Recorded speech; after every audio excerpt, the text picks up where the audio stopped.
నమస్తే. నేను మీ గజ్జల హుస్సేనయ్య, న్యాయవాది, నంద్యాల. ఈరోజు మనం ఎగ్జిక్యూటివ్ మ్యాజిస్ట్రేట్ల గురించి తెలుసుకుందాము. భారతీయ న్యాయ మరియు పరిపాలనా వ్యవస్థలో ఎగ్జిక్యూటివ్ మేజిస్ట్రేట్లు అంటే కార్యనిర్వాహక మేజిస్ట్రేట్ ఒక కీలకమైన పాత్ర పోషిస్తారు. వీరు కోర్టులలో తీర్పులు చెప్పే జ్యుడిషియల్ మేజిస్ట్రేట్లు లాగా కాకుండా సమాజంలో శాంతి భద్రతలను కాపాడడానికి, గొడవలను అదుపు చేయడానికి రాష్ట్ర ప్రభుత్వము చేత నియమింపబడే పరిపాలనా అధికారులు.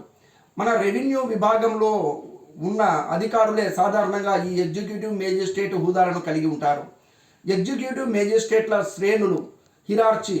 రాష్ట్ర ప్రభుత్వము పరిపాలనా సౌలభ్యం కోసం క్రింది అధికారులను ఎగ్జిక్యూటివ్ మేజిస్ట్రేట్ అధికారులను ఇస్తుంది.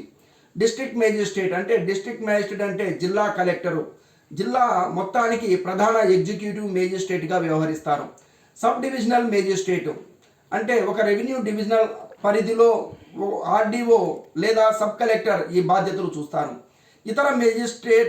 ఇతర ఎగ్జిక్యూటివ్ మేజిస్ట్రేట్లు అంటే మండల స్థాయిలో ఉండే తహసీల్దారులు అంటే ఎంఆర్ఓలు తమ పరిధిలో మేజిస్ట్రేట్ అధికారులను కలిగి ఉంటారు. ముఖ్యమైన విధులు మరియు అధికారాలు. Powers and duties.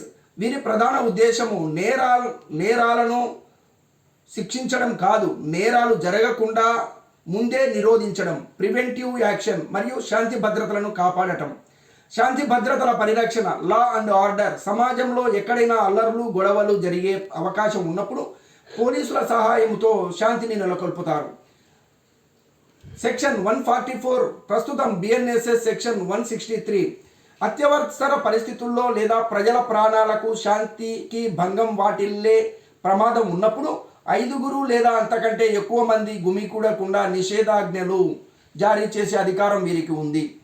చట్టవిరుద్ధమైన గుంపులను విడదీయడం, అన్లాఫుల్ అసెంబ్లీ. శాంతికి విఘాతం కలిగించే అల్లరి మూకలను లేదా చట్టవిరుద్ధమైన ప్రదర్శనలను బలప్రయోగము, లాఠీచార్జ్ లేదా వాటర్ క్యానన్ వంటి వాటి ద్వారా విడగొట్టేందుకు పోలీసులకు ఆర్డర్ ఇచ్చే అధికారం వీరికి ఉంటుంది.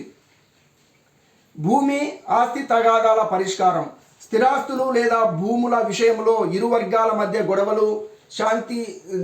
గొడవలు జరిగే అవకాశం ఉన్నప్పుడు శాంతి భద్రతలకు సమస్య వస్తే ఆ వివాద స్థలాన్ని తాత్కాలికంగా స్వాధీనం చేసుకునే అధికారం వీరికి ఉంటుంది.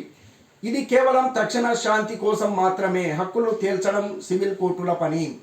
సత్ప్రవర్తన పూచీకత్తు అంటే గొడవలు చేసే అవకాశం ఉన్న పాత నేరస్తులు లేదా దోపిడీ రౌడీ షీటర్ల నుండి ఇకపై ఎలాంటి గొడవలు చేయడం అని బాండ్లు లేదా పూచీకత్తులు తీసుకునే అధికారం ఉంటుంది. అనుమానాస్పద మరణాలపై విచారణ.